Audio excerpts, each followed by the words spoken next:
తెలంగాణ ముఖ్యమంత్రి రేవంత్ రెడ్డి కారు ప్రమాదానికి గురైంది. త్రుటిలో ప్రమాదం తప్పింది. ముఖ్యమంత్రి కాన్వాయ్లోని land cruiser car tyre puncture అయి పేలింది.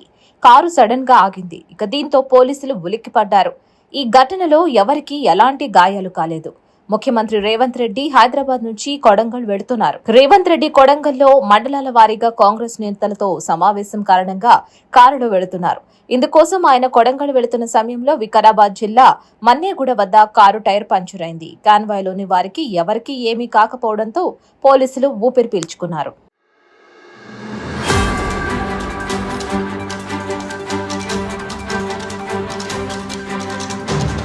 సమస్య లేని ఇల్లు ఉండదు, పరిష్కారం లేని సమస్య ఉండదు. బంధాలు గొప్పవి, బాధలు చిన్నవి.